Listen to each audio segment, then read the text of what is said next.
There they both are, two identical shoes, both copiously green and indiscriminately snakeskin, reunited on your feet, like two baby crocodiles.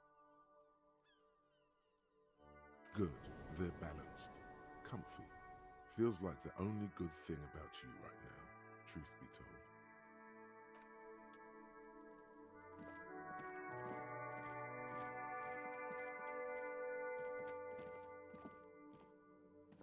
An old call box with a matrix of push buttons lists all the companies in the East Delta Commerce Center.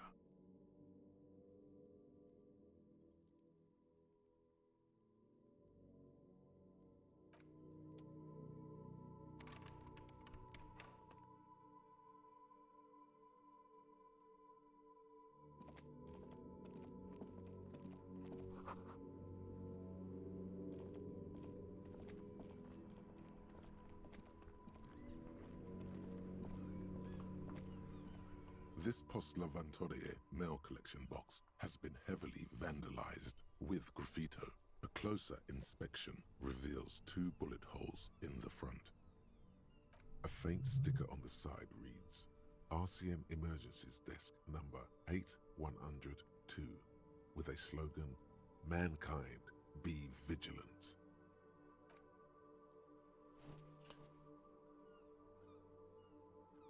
The box seems happy.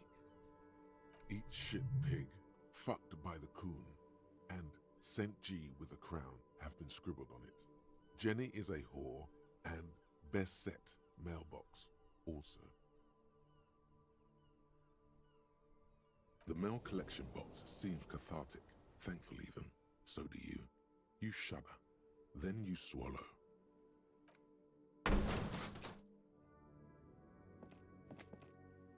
There is a hollow ring as you kick the box. It sounds like it's mostly empty. Your toe hurts now. Your toe has suffered damage. It hurts. Cool. You really showed that mail collection box. He does not actually think it's cool. If anything, the lieutenant feels sorry for the poor box. He's leaning in to inspect the layers of graffito that deface it. The lieutenant pats the box, ever so slightly.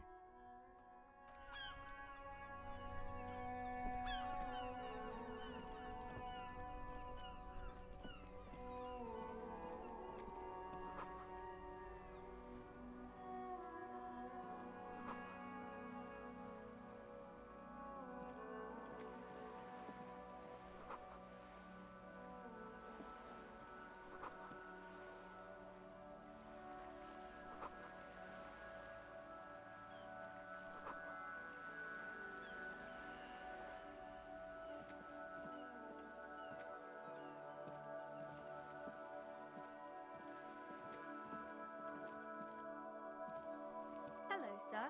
Step right in. The store is open. Are you interested in a new and exciting book? It's a bookstore, sir. We sell books, postcards, and some board games. It's called Crime, Romance, and Biographies of Famous People. Books? Postcards? Easy. Even a kid would know all of this. Don't be a fool. As an expert, it's your duty to tell what you know to everyone. Sir, are you okay? You've been standing here silently for a while now.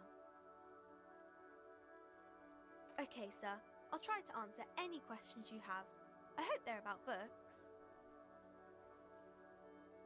Crime fiction is about murders or burglaries or things like that, and the work of a policeman or a private detective who's trying to solve a crime and catch the criminals.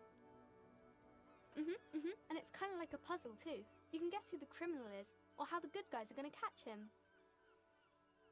You don't look much like a policeman. Didn't mean to offend, sir. Sorry, sir. It's just that you don't look like Dick Mullen.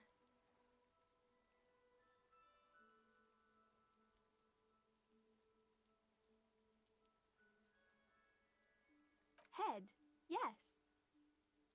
No, your mind. Heads. Isn't that very dangerous? Unlike you, sir. He's just a fictional character. He's no match for you. Maybe you can show me some real police work, sir. Like in the books. The girl keeps her hands folded, hidden. Why is that? What do you mean, sir? She looks around anxiously. Her hands remain folded in front of her. She doesn't want to show them. The lieutenant stands by, looking at the two of you with little interest. She brings out her reddened hands, her nails frayed, nearly chewed down to the flesh. And you knew this from me keeping my hands folded? Well, that proves nothing. Anyone could do an easy deduction like that.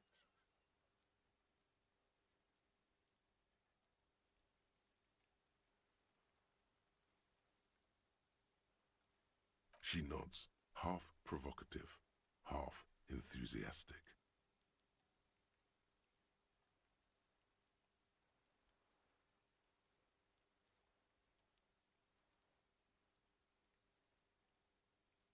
Maybe so, sir. Okay, I know it's a bad habit, and I shouldn't. It was okay, sir. There's more that can be achieved here. Ask her to do the same. You're quite sober. The lieutenant does not flinch at the comment. He does not flinch even a single bit. He is intensely not flinching. It takes effort. Because you usually aren't.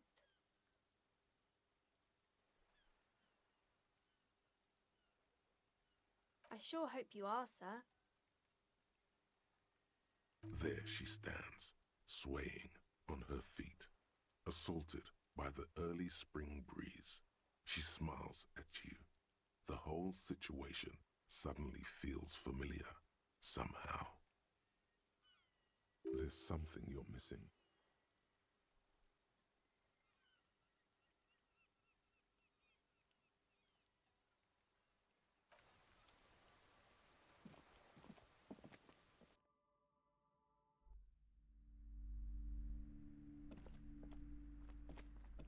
Welcome to Crime, Romance and Biographies of Famous People. My name is Plaisance.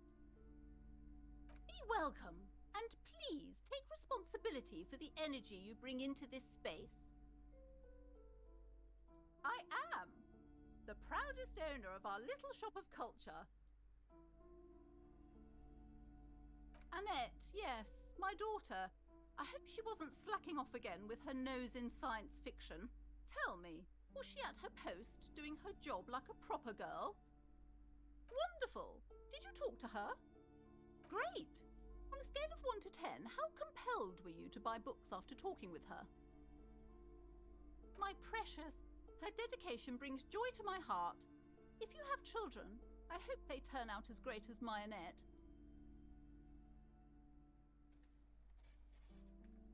God, I've told her not to do that. It's such a disgusting habit. She'll get over it.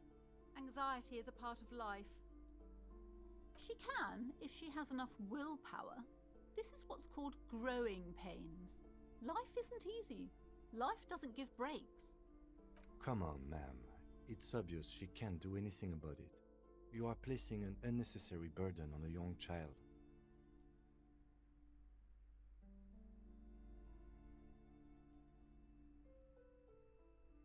She stands stiff and severe, silently fuming. 10 or so seconds pass without change. She's looking for one, but there simply aren't any good arguments for being an asshole. Oh no. Hold on. I need to invite her inside and apologize. She must be freezing out there.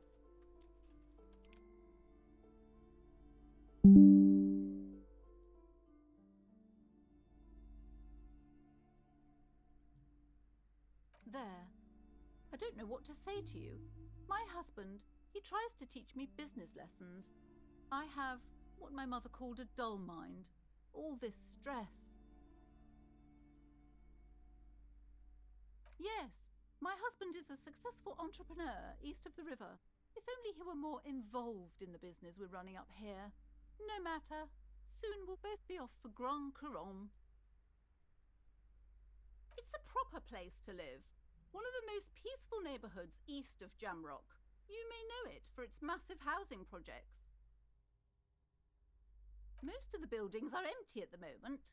It's a great opportunity to get ahead of the crowds. Better times ahead for sure. He made the initial investment. Since then, he's been what you might call a silent partner. Super silent, almost inaudibly so.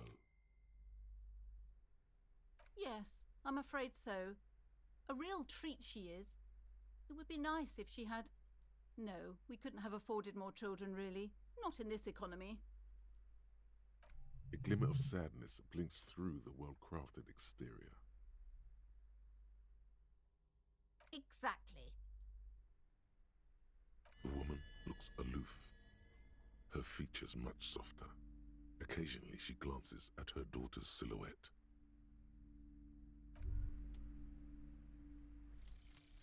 Volumetric ship compressor. Bizarre scientific news from Revachol West today, where a police officer's shit has been observed at a pressure of around 495 gigadecimals. These metallic hydrogen levels of shit togetherness were thought to exist only at the center of collapsing stars, not law officials. It remains to be seen how long the shit singularity lasts.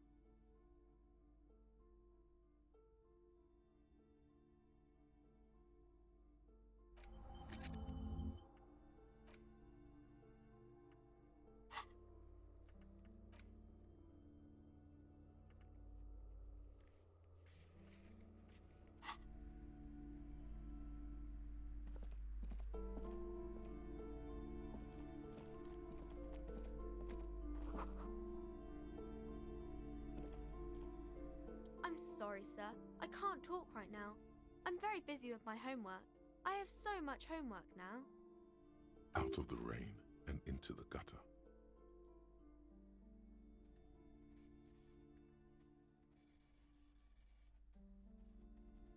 Math. It's really difficult. Like, really. They say you need it to get rich. Better than standing outside in the cold, I guess. Oh, I found something while you were away. I thought this would fit you. Like, thanks for helping out.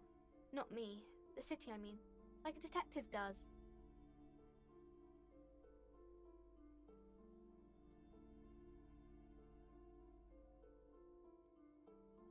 Yes, I bet it looks good on you. Really serious. Right, I have to get back to my homework now, before Mum notices. Man, this is hard.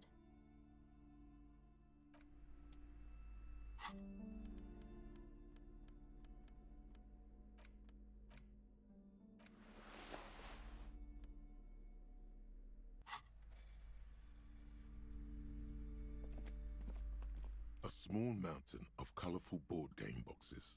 There are numerous types of games for all ages. A lot of shelf space seems to be taken up by Wirral-related merchandise. An endless variety of source books, lore books, and codices litter the table. The topmost book is titled Welkin Compendium, 2nd edition. There's also a large hardbound tome with intricate cover art, The Hunters of Catawak, Boreal Creature Compendium, and a pick-your-path adventure game book titled Tales of Wirral, Cavern of Velkrag. Books in a board game section? Who wants to read books? There's a box that says Wirral, 3rd edition Mega Setting Supplements Module. The side panel notes, a fantastique adventure board game, new maps and miniatures. A sticker on it displays 25 real. That price is steep, But then it's the 3rd edition Mega Setting supplement, so it makes sense.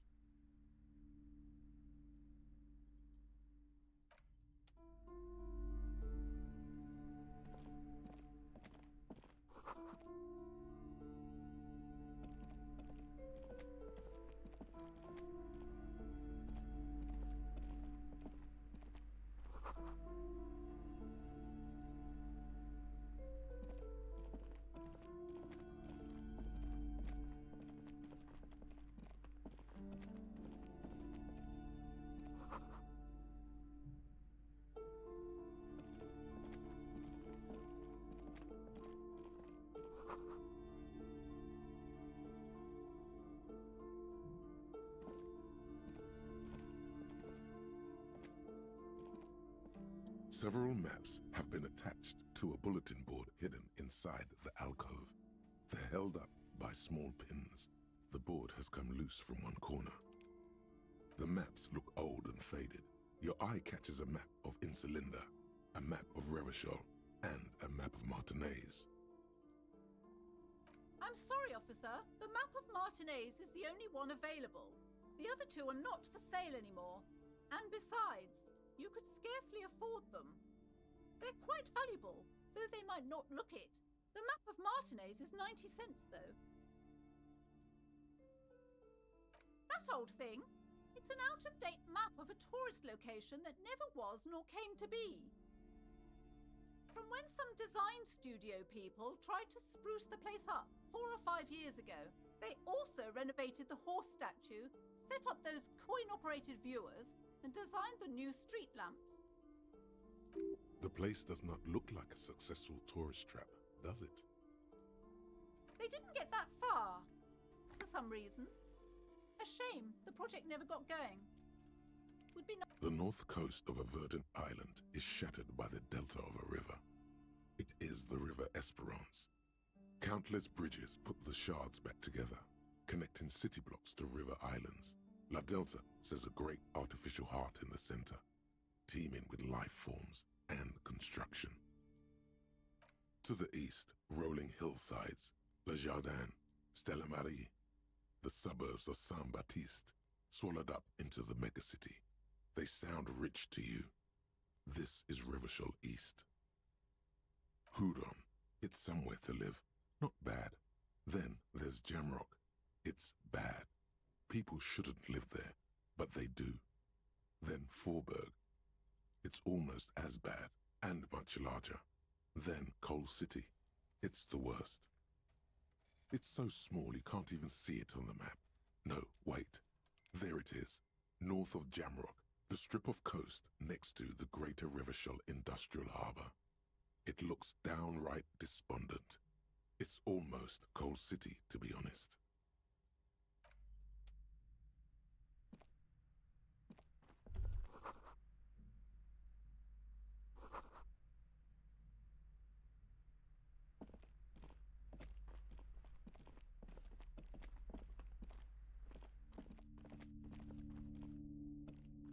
You see a set of tattered curtains blocking the way to another room. A strange cage-like trinket dangles from the curtains. Excuse me, officer. The back room is strictly for employees only. Nothing. Now please go back to browsing the books. Don't you feel compelled to look at the books? The books are all you care about. She speaks almost as if she's trying to put a spell on you, urging you to buy more books. Oddly enough, the more she tries to draw you away from the curtains, the more alluring they become.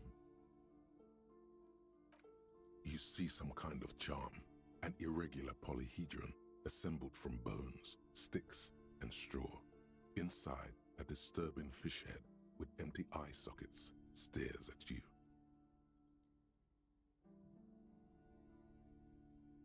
This is a traditional Seminese ward, meant to provide protection against ill luck, bad dreams, curses, and other supernatural scourges. Inhabitants of Ile de Fantôme, the Seminine Islands down south. Aside from poking at it suspiciously, There is nothing else to do with the fish head charm at this time. The curtains remain shut before you. Just as you're about to pull apart the curtains, the petrified voice of the shop owner cries out once more. Sir, don't touch that. I told you it's off limits for the customers. Parapsychologically speaking, we're done if you decide to open them.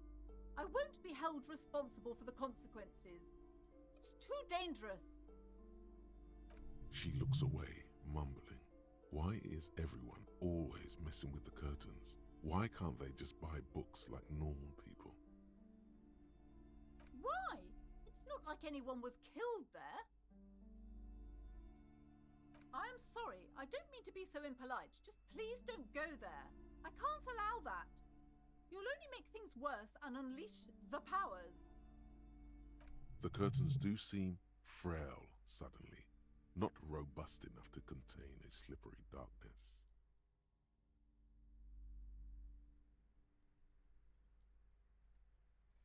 Thank you.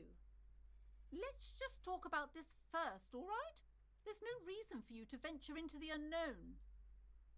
Talking is always good. Go see what she has to say. The curtains, tattered with age and covered in dust, hang before you, as if taunting you.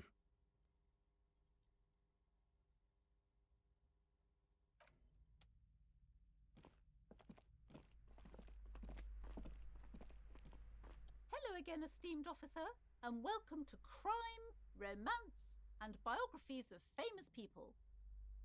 I already told you, it's just a storage room for employees. I don't understand why it's so important to you. Just let it go, officer. Go buy some goddamn books. You're supposed to be drawn to the books. She recites it like it's a poem, or like she's playing a role she's grown tired of. She's so tense, it's a miracle she hasn't snapped in half yet.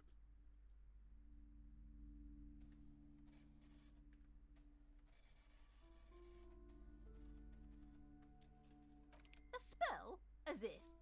This place doesn't need any spells or hoodoo mumbo-jumbo. This place has wonderful energy. Okay, fine. It's just because this place is cursed, just like everyone said. They don't call it the doomed commercial area for nothing. Are you happy now, officer? Happy that you've ruined everything? Host of hosts, she prays. Guard me and my honest business venture from the curse that lurks behind the curtains.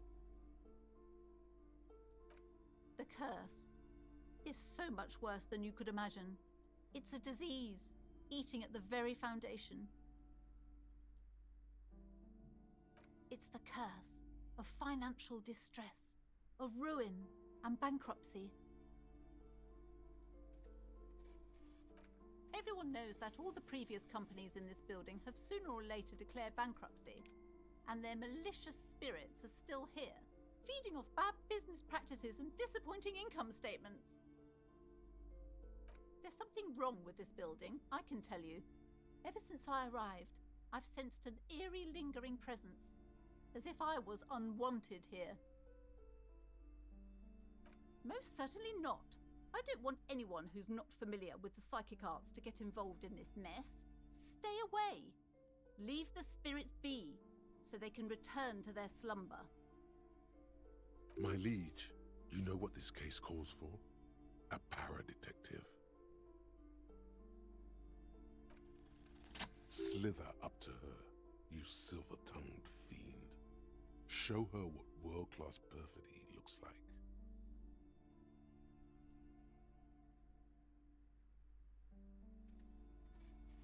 Are you sure? Don't think I haven't seen charlatans before. You're no para-detective. You look nothing like one. And you're clearly a drinker. Pardon me for being so blunt, but... You look like one. The lieutenant keeps his usual stony calm. He silently picks out his notebook. How do you know all this? Here we go.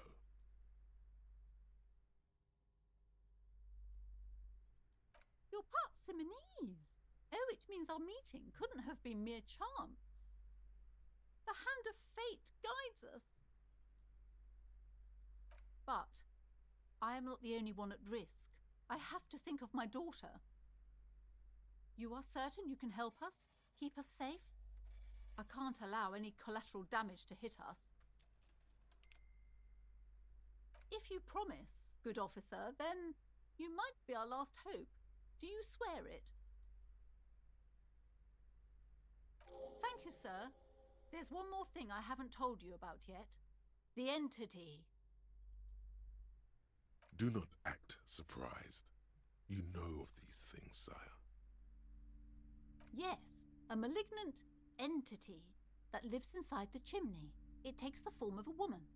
A witch, most likely. She or it must be connected to the curse somehow. Yes, that chimney is part of the building's central furnace, and it's enormous. She has barricaded herself behind some metal security curtains. God knows what she's doing there. Some unnatural magic, I assume. You should go find the entity and ask what happened to all the companies in the building. What is the source of this curse? Here's the key to the warded door behind the curtains. Take it. Oh, and please do return to me after you've looked round. I'm quite anxious to know what she has to say about the curse. What you discover in there. What you discover? Probably just some office space. Don't be scared.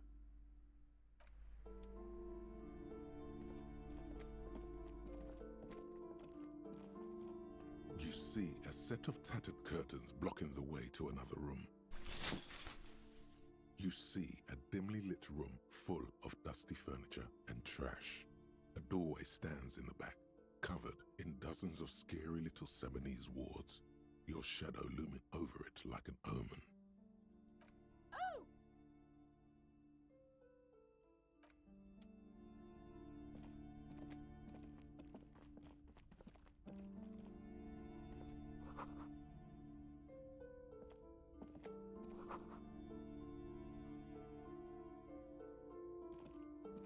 A heavy door with a missing handle stands before you, covered in dozens, if not hundreds, of Seminese trinkets and charms.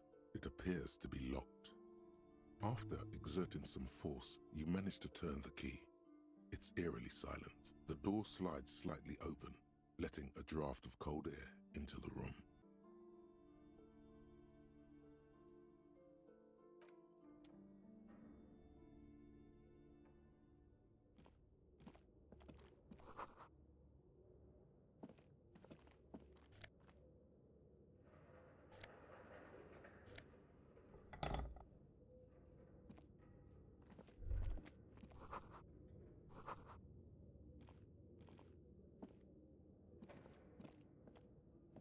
A barbell lies on the floor. The color has worn off its weight plates. It's 60 kilograms. Your triceps hum at the sight of these weights. Show the world what kind of beast it's dealing with. Lift them. There are no collars on the barbell. This is a safety hazard.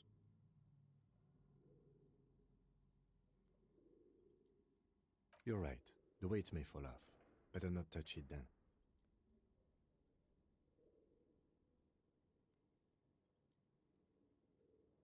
It would be a violation of EPIS safety regulations if the gym was still operating, but it isn't. No one's supposed to come here anymore.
The barbell waits patiently on the floor, like a dog for its master.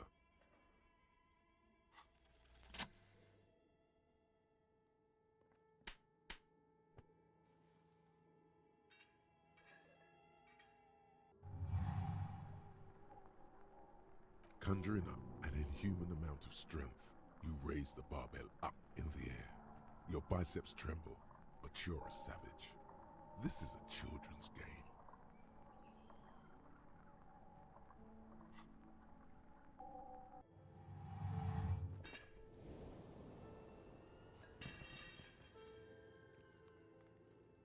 A warm wave of accomplishment washes over your head as you drop the barbell to the floor. For a moment, it feels like you're strong enough to succeed at anything you ever set your mind to. Good technique. The barbell waits.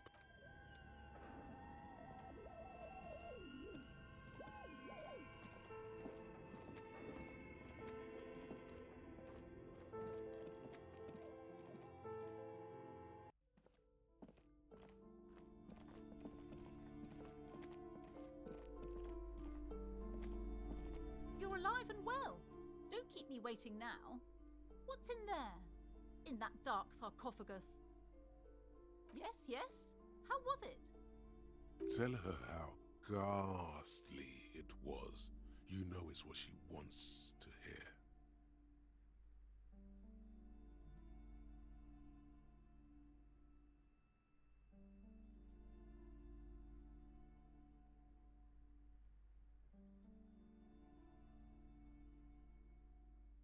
I knew it.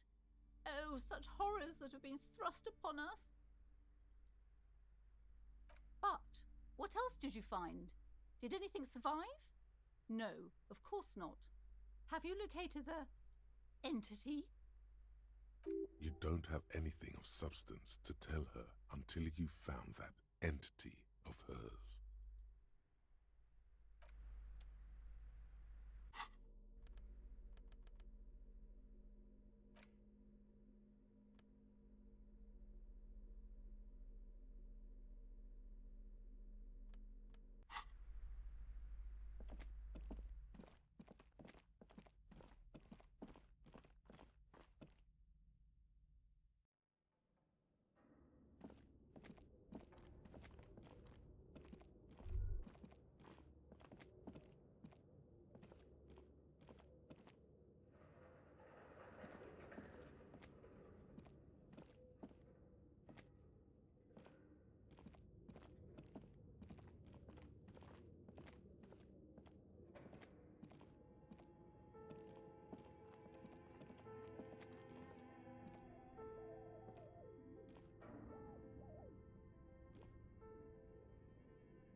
It's dark. This would be a lot easier with a flashlight. I've got one in the Kinema's toolbox. We should go back for it before we continue. No sense in tripping around in the darkness. Some areas are inaccessible without your flashlight. After you've acquired it, go to your inventory and equip it in a held slot to continue exploring. It's dark. This would be... I've got one. Some areas...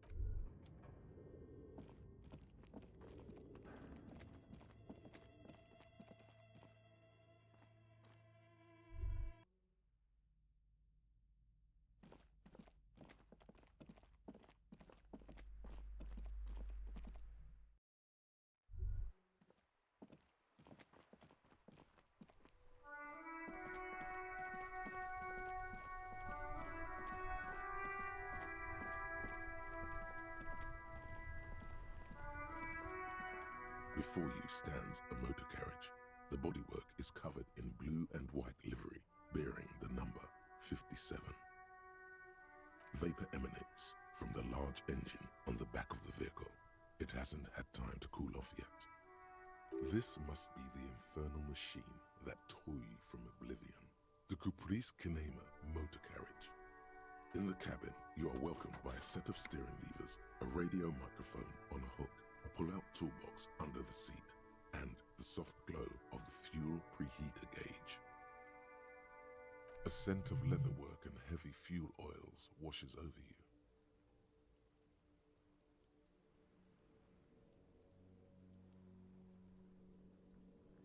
A metallic drawer slides out from under the seat and clicks into place. The tools inside are neatly organized. Take what you need, officer. It's going to be a long case. I'm not protective of my tools, like some men are. It's robust, weatherproof, and well-made. Police issue, blue. Lets you see things in the dark you would otherwise miss. The handles are long and sleek. Snap, snap, go the cutters in your hand. You can do good work with these. Cut chains, locks, and ropes, especially belts. The pry bar feels nice and cold in your hand, heavier than you'd think. Useful for opening all sorts of doors and lids. The pull-out toolbox slides back into its nest. Preheater gauge casts a warm glow on the steering levers and the radio on its hook. The frequency tableau lights up and the green button labeled Prime Line glows like a feline eye. And then you hear something. The soft purr of electrical kittens, radio waves cast far and wide over the metropolis. A woman's voice greets you through the static. This is Precinct 57. Hello, Lieutenant. How may I assist you? Hello, Alice. Please assist our colleague from the 41st Precinct here. I'm putting him on. Operating the radio is easy. Just be confident. You've probably done it 1,000 times. This is Officer Alice Demetri, Precinct 57. How may I assist you? Under the green prime line, a yellow saved button catches your eye. You wonder what the lieutenant's default radio station is. Just a second, officer.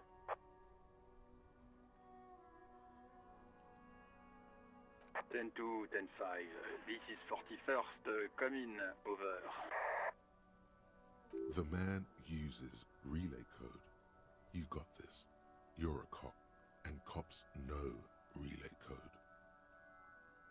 10 4, message received. 10 5, relay message. What's your status? Over. 10 18, state your message, sir.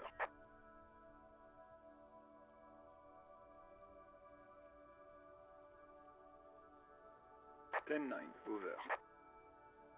10 4, message received. This is a very serious situation. I need to 1022 the captain. Over. Is it him? What does he want? Says he lost his badge and needs to report it. He what? He lost his badge? Who lost his badge? Dick fucking Mullen. Who do you think?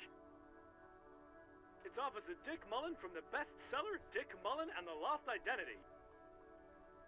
Dick Mullen is not your name. It's the name of a fictional detective who would not lose his badge. Defend yourself. Immediately. They're laughing at you.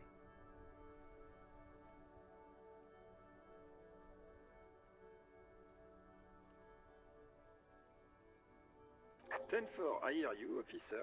I'm just going to make a note here that you are in pursuit of your misplaced badge. Over. Fuck me. Mac, come here. You've got to hear this. Dick Mullen lost his badge. What's going on? Super Cop here lost his badge. He lost his what now? His badge. He lost his goddamn fucking badge. 10 9, come again. I didn't get that. Over. heights even for Captain Sober. Ask him. Ask him if he's lost his gun, too. Sergeant Orson wants to know if you lost your gun too. Over. Check your pockets. Check your... Holy fuck. You don't know where it is, do you? No. It's gone. It's not fucking on you. 10-9, coming officer. Did you get my question? We were wondering about your gun. Over. Even before you can get the words out, everything gets scrambled in your brain. He says he didn't lose his gun. Or his fun, whatever that means. Ask him to describe it. His gun. Not his fun. Just the gun will do. Satellite Officer McLean requests a description of your weapon. Over. He says he doesn't have it. Dear God, he lost his gun? Oh my, I can't. This isn't really a laughing matter. Mac can face a giant of Coco Noor by himself, but Disco here made him piss his pants. Oh, I can't. Fuck. He lost his... Ask him if he still got his wiener. Oh, man. I'm not going to. Ask him. Sergeant Orson here is wondering if you are still in possession of your genitalia. Over.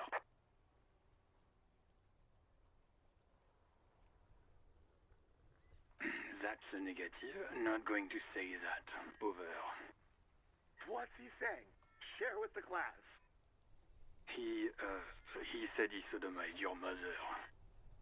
The prick ate Mama's vanilla waffles at the captain's birthday party. Some nerve he's got.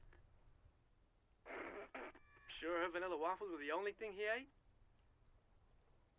Shut up, Chester. This isn't funny.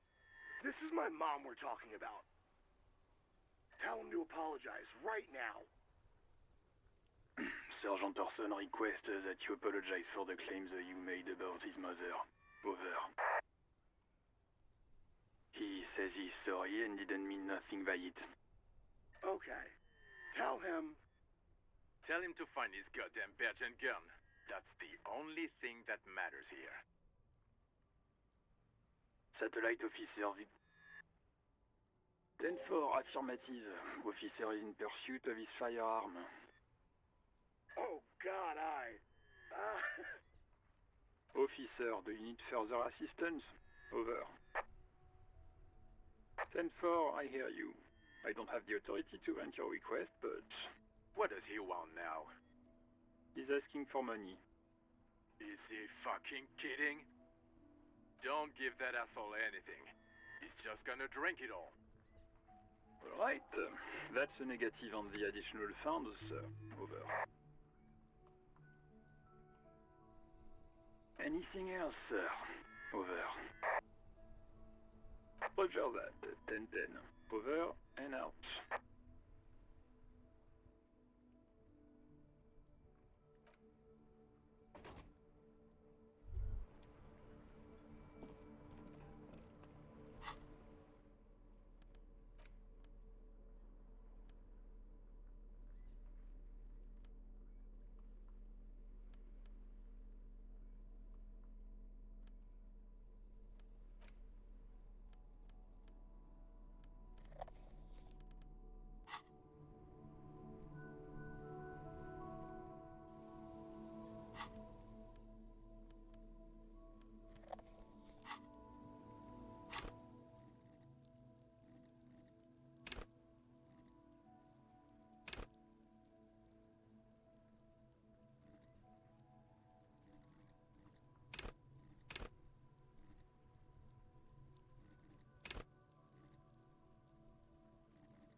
Your flashlight slides over an old green chalkboard covered in scribbles, sketches, and schemes like some ancient cave mural. Some of the writing has faded with age, but you can still make out sections here and there. Photos and drawings have been pinned to the board. The handwriting is only partly legible, but you can still make out 3 slogans: Call in, Tune out, Wirral Untethered, and Heat Death of the Universe. The full text reads, Heat Death of the Universe is the new black. Another note says, the biggest advancement in role-playing systems since the 30s. This is a monthly calendar from the year 50. Cryptic words like sprint, daily minimi, and GPI span the marker-drawn grid, the grand scheme of production and money. It looks a bit like an academic calendar, only much more brutal. Minimi stands for a mini-meeting. It's part of a bigger framework for managing work called RUN. Station 41 tried to implement it a few years ago, but failed. As time goes on, the numbers in the boxes grow rarer and rarer. The board becomes an empty snowfield in the final days. Only failure and regret dwell in this region. Looks like they didn't make it. A note in the bottom left corner of the chalkboard says, see the prod schedule filament for details. The photo collage depicts barren, icy landscapes wrapped in perpetual night. You see permafrost and glacial landforms, dead trees grown in under the snow. Entire oceans have been frozen from shore to shore. There are pictures of settlements on dried-up riverbeds, abandoned in a storm. Animal corpses in the dark, carcasses and bones. You see primitive oil rigs built into glaciers, boreal dvorg, yurts under the snow, great mammoth-like beasts of burden. Albeit dark and cold, this vision also feels cozy in its own way, like eggnog or morphine, a much-needed respite from our own world. A pinned postcard reads, the heat death scenario, a desperate fight for geothermal energy engulfs the world as Wirral becomes untethered from its sun, drifting through the universe. These lithe, pointy-eared creatures appear to be different types of Welkins. You make out autumnal candle Welkins casting wax-based magic. Translucent Welkins with organs shining under their skin, and even ether Welkins hailing from the vast emptiness of sidereal space. You should adopt one of those Welkins as your persona. No longer a mere man, but a Welkin. One of the Welkins, towering among the rest, appears to be different, however. It's Vara Hamira, a high Welkin, his face white and scarred like cracked marble. This is clearly a Welkin supremacist. The note says, all non-Welkin races will be purged. The Haldor, the Tworg, the humans, and even headless men, all of them, purged. Imagine a world filled only with Welkin, Green Welkin, Dread Welkin, and the High Welkin to rule them all. An inordinate amount of time has gone into drawing these little Welkin creatures.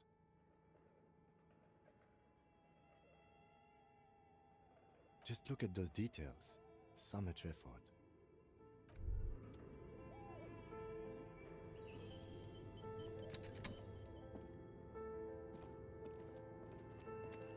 This appears to be some kind of machine with a cube-shaped heart and a wired framework.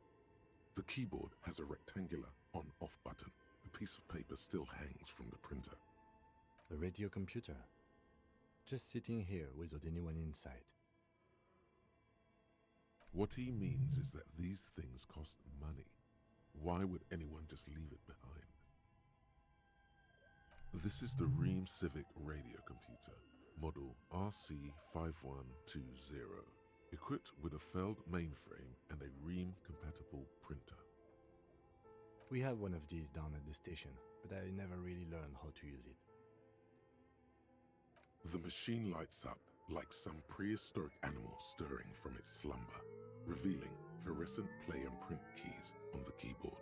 The hatch on the machine's central compartment is wide open. Nothing happens. Something's missing. There's no tape in the player. It's empty like a beehive without its brood. Some cables have been left dangling, disconnected. This is where the memory should go. Nothing happens. Something's missing. There's no tape in the player. Nothing happens.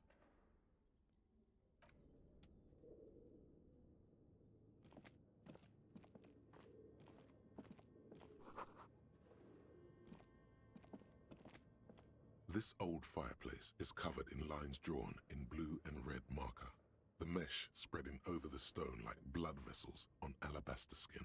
It looks ghostly and strangely ancient. The whole thing resembles Cadran mosaic tiles. Very pedantic. History classes, students with their textbooks open, studying the roots of our civilization. Those aquarelle blue tiles looked beautiful in the sun. Radio frequencies, it seems. UKV 123.6, UKV 123.7, UKV 123.9. Some written notes, too. Sparse and cryptic. Unclear. It looks like a cardiovascular system split into veins and capillaries. Very advanced.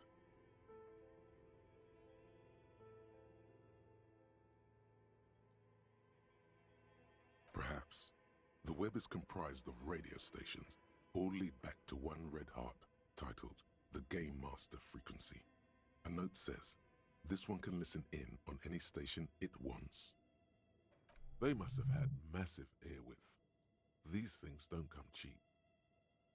Whoever decides to call in to a call-in station, it looks like. A list of names under the stations suggests people across 6 Isolas would be playing.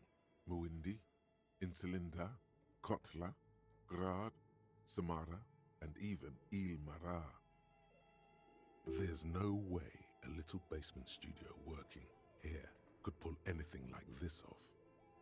My God. It's as if the less money they had, the more ambitious their project became. Exactly. This schedule, I know doom when I see it. The company was running out of funding. Nothing. It's just lines on marble. An echo from times long gone. No one has used the fireplace in ages.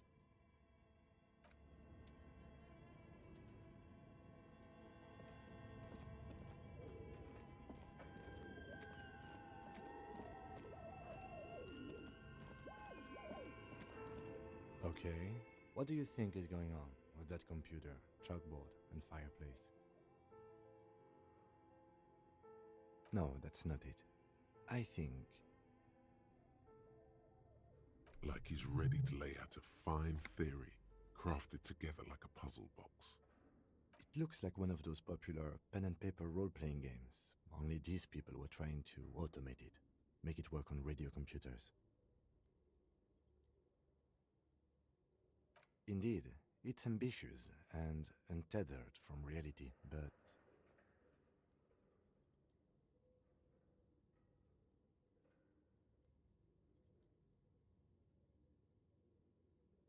I don't think so. I think they genuinely believed. Okay, let's keep moving.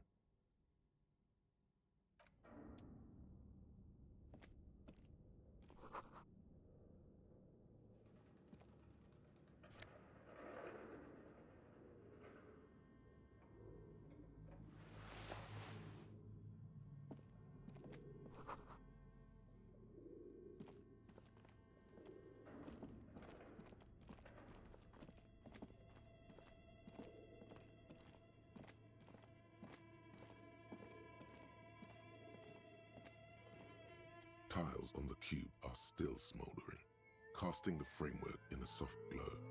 Fluorescent play and print keys shine on the keyboard. Like a smooth draw, the filament slides into place. On the keyboard, the play key starts blinking. A bar of fabric right above the keyboard starts producing a soft hum. The sound of static seeps through the machine's planar magnetic driver. The static gets louder, slowly filling up the abandoned hall, until a voice speaks out, crackling and old, cutting into the air. Good morning. Fortress accident en rue de Saint-Ghislaine. This is East Insulindian Repeater Station 1. Please repeat. Is this the production schedule?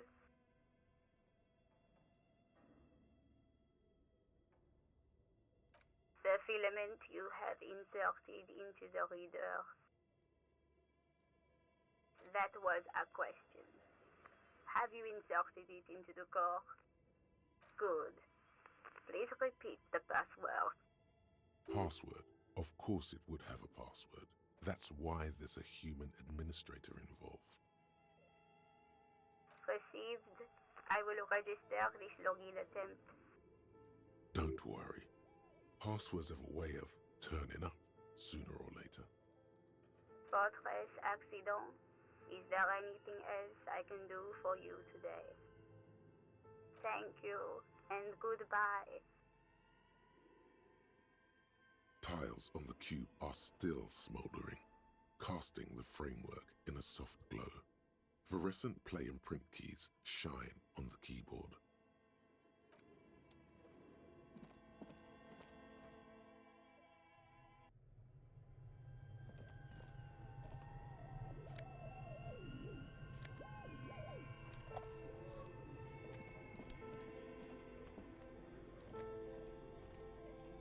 You see a terrifying ice bear with a strange compartment in its belly. The door is covered in frost, and the bear's eyes are glowing red. The bear looks oddly realistic. Is it taxidermy? A gust of freezing cold air rushes to greet you. You hear a low grumble as the bear regulates itself. This is the inside of a refrigerator. The lieutenant takes a peek inside. His hand has found the holster of his gun. Of course, just a giant ice bear-shaped fridge. Let's take a look inside. The shelves are empty. All you see are crumpled ice cream wrappers with the brand name, Revachol Ice City. A handwritten note has been attached to the door. The fridge is huge. You pocket the note and the little fridge magnets keeping it on the door. You've acquired an interactable item. Investigate this item further by going to the Interact tab in your inventory. A friendly cartoon bear smiles back at you from a glossy cellophane wrapper. It looks nothing like the fridge. The paper still smells of vanilla and chocolate. Good question. It looks like an ice cream fridge. I know. What an unfortunate marketing choice. What is even worse, the bear is still costing them money to this day. The fridge buzzes with energy. The electricity bill on this thing must be catastrophic.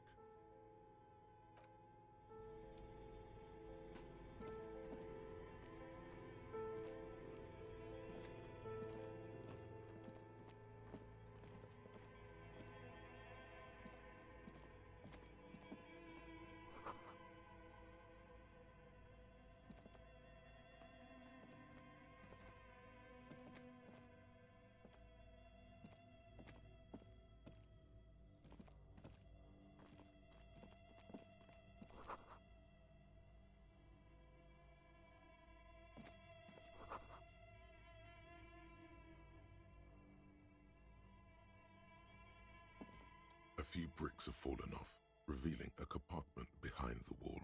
It's too dark to see in. There is, yes. And there also appears to be something inside the hole. Interesting. Do you want to take a look?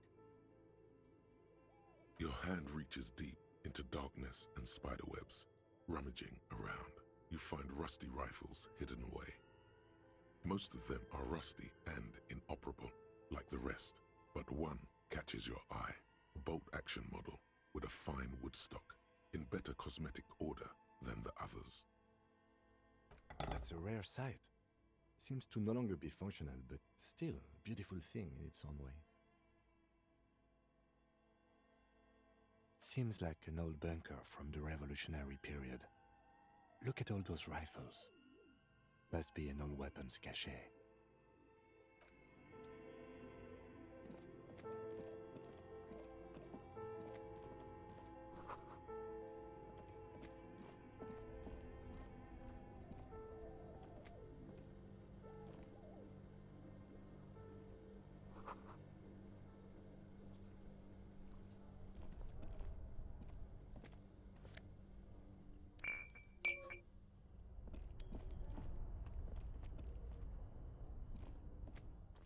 2 cables are plugged into the breaker box. The red one leads to the ice bear fridge and the black one to the ice cream maker nearby. An electric sizzle. The room is slightly quieter now. Something close to you dies with a soft electric purr. Why did you do that?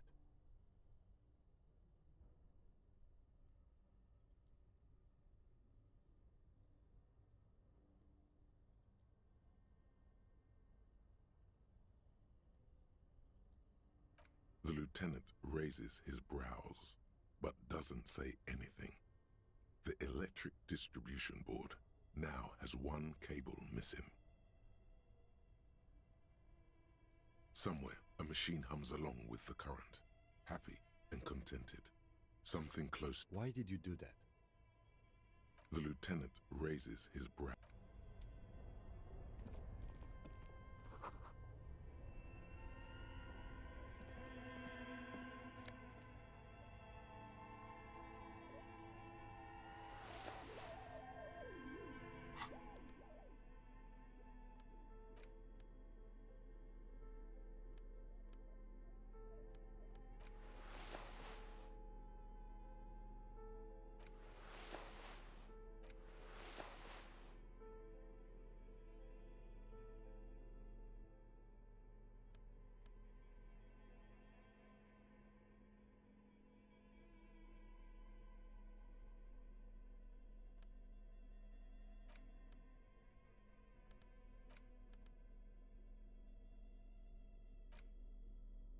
The note is written with a blue pencil on a piece of lined office paper. The kitchen magnets have left spots on its surface. Does it say anything interesting? This is tangential at best, but the lieutenant's detective instinct is still active. Someone has scribbled, S. I can't believe the off-site copy is still here. The illiterate ginger kid keeps stealing stuff from the studio, so I had to hide it somewhere safe. You'll find the filament memory with the off-site copy in the frozen ice cream maker. Please take it home, ASAP. It's important. I'd do it myself if I lived in a civilized place with a freezer. Take care, Sully Soif.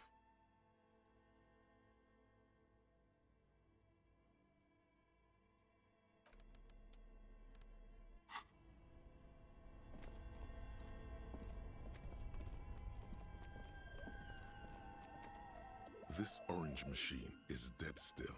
It has a hand-cranked ice cream churner and an electric freezer. The ice around it slowly melting. You slip your fingers under the frozen lid, but the ice is too cold for you to get a good grip. A pry bar would come in handy here. No, this is going to need something else. Some kind of super pry bar. Don't even try to open it with a regular pry bar. You're just wasting your time. If you want to try again, then you need to have the pry bar in your hand, detective. Equip the pry bar by going to the Tools tab in your inventory. From there, you can equip it to a held slot. Turning the crank feels oddly satisfying, like stirring your childhood dreams. In the distance, you hear water dripping.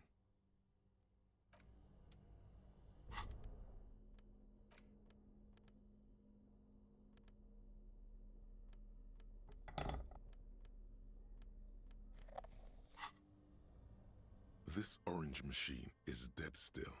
It has a hand-cranked ice cream churner and an electric freezer. The ice around it slowly melting.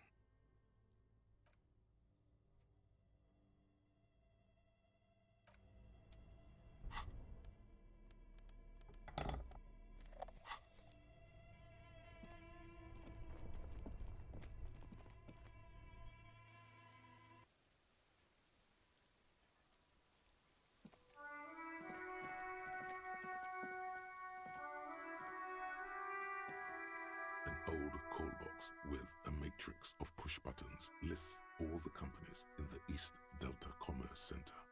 East Delta Commerce Center? This must be the name of the doomed commercial area. All you hear is static, but no one answers the call. This button looks new, but someone has removed the name card. Nothing happens when you try to ring it. Oh, this button looks new. It's probably not connected yet.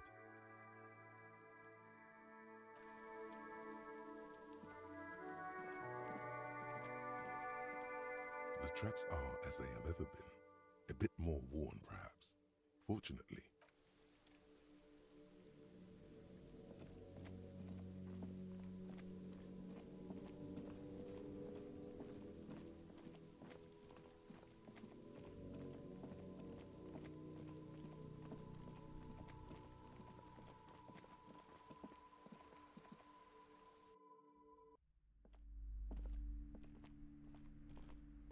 What have you found? And also, do buy the books. There may be teachings in them. Okay, but please, only a few questions. You wouldn't want to disturb the spirits. Yes, I've contacted numerous parapsychologists and even a pair of Simonese mediators. They provided me with the wards. The wards help to keep the doom at bay and protect us against the darkness that lies further in the building. Even though now I fear it's not enough. Oh, this! No, it's a special Himian amulet, blessed by desert pygmy shamans, with a spell of compulsion.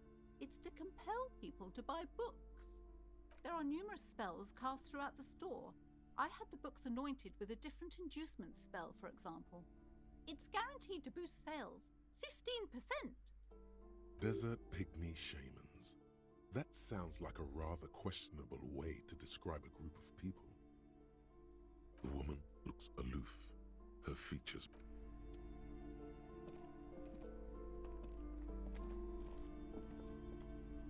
I'm sorry, sir. I can't. Out of the rain and into the gutter.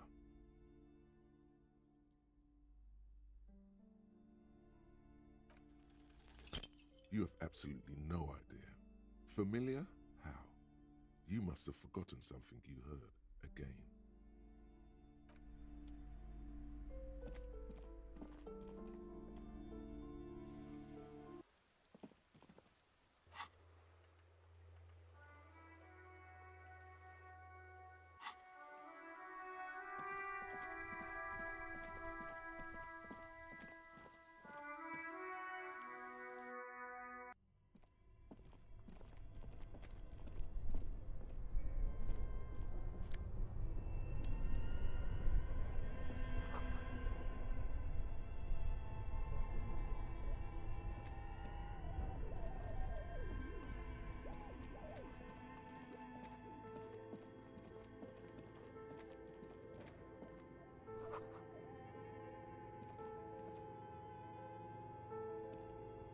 A thick layer of coal dust covers the furnace, coloring it pitch black.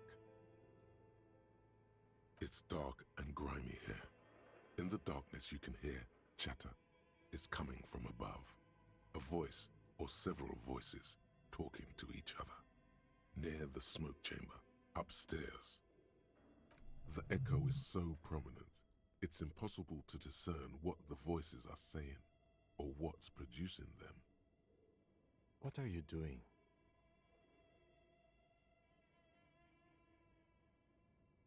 Wait, really? We should investigate, see if someone's upstairs.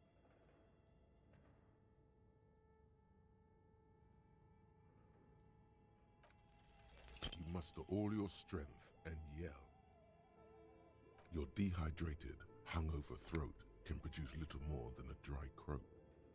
The chatter from the chimney continues on as before. You seem to have made no impression on whatever's up there. Then again, maybe it's worth actually trying something up there. Maybe you should let your voice rest, officer. Try again later.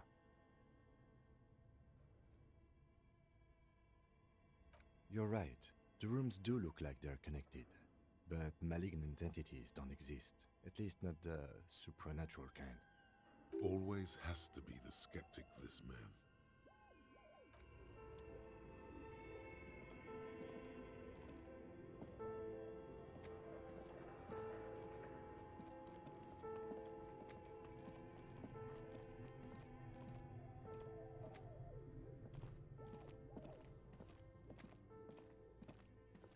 The bear's eye.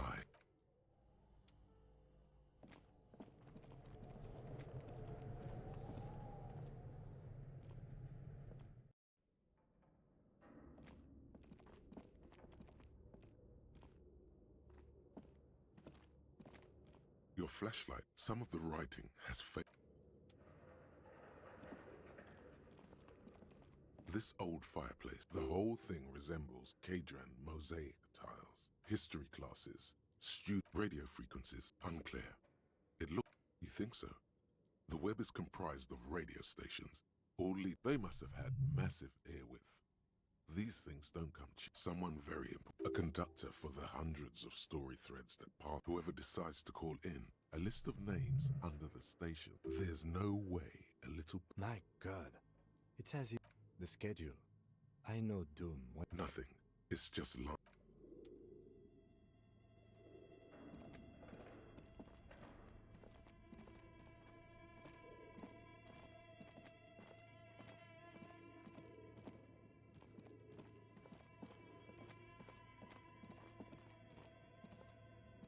Tiles on the cube are still small. Nothing happens.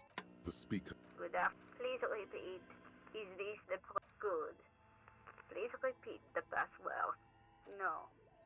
A hint system is not part of the protocol for repeater stations. Still no. I am contractually obliged to protect the privacy of the filament holder for trust. I'm afraid we are not doing that, unless we want to. Now, can you proceed? I will register. Don't worry. Fortress accident. Yes, I am alive. I am 74 years old and my name is Yvonne. She repeats passwords. Programming people are all paranoid. They are merely cautious. It's my job to protect their filaments as a password repeater at the East Insulindian Station. I work as a repeater at the East Insulindian Repeater Station. It's my job to know where you are, Fortress Accident. As for me, well, I am sitting in my cubicle, surrounded by a wall of radios. Now, please tell me if there's anything else I can do, Fortress Accident. Fortress Accident is the company on whose name the terminal you are currently using has been registered to. One moment. Fortress Accident SCA produces revolutionary interactive call-in radio games. That's what the catalog says. That's not bad. Any other questions? Fortress 1, Fortress... That's not... Any thank you. Tiles on the cube are still smoldering, casting the framework in a soft glow. Fluorescent play and print keys. The filament slides out of its glowing nest.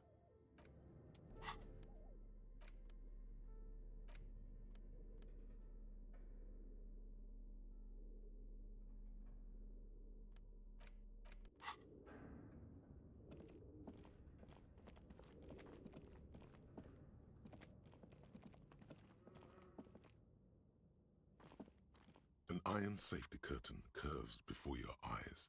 folded like a bellows. It covers half the room, blocking the way into a colossal industrial chimney. This must be where the entity lives. This is directly above the central furnace in the cellar. The voices probably came from here. Again, your voice becomes a raspy croak mid-sentence. It's silent in the abandoned office building. No one answers you. Sire, may we suggest something? Think of the yelling into the furnace as a grand performance. Use your chest voice, not your head voice.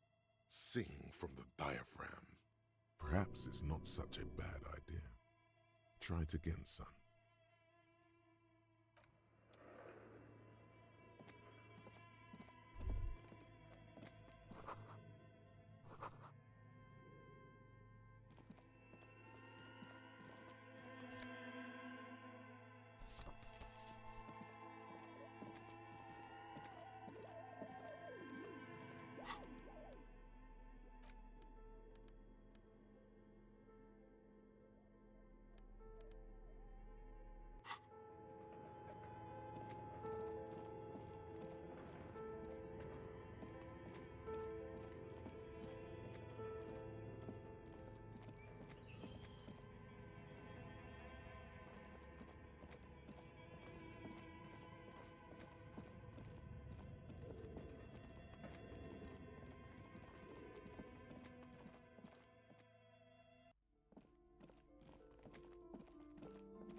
What have you found? And also, do buy the books. There may be teachings in them. Then why are you talking to me? Everything is on the shelves to browse. Don't you feel compelled to buy anything? See those shelves there? Go, be drawn. Everything is on the shelves. Take a look yourself. The shelves compel you, don't they? She smiles and nods, seemingly relieved.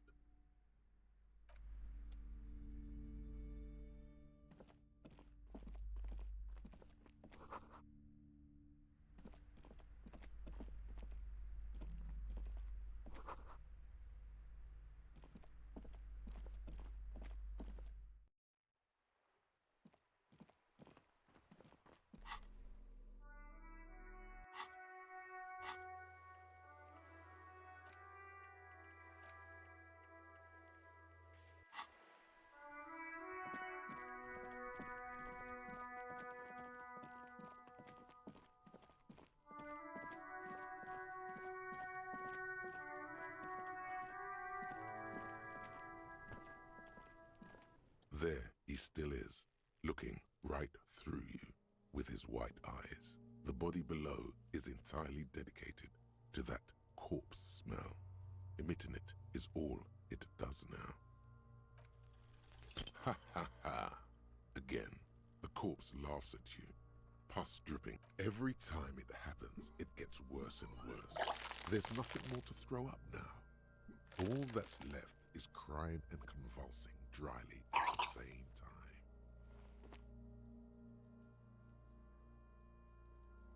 I'm at a loss as well. I could swear your shit was together, detective.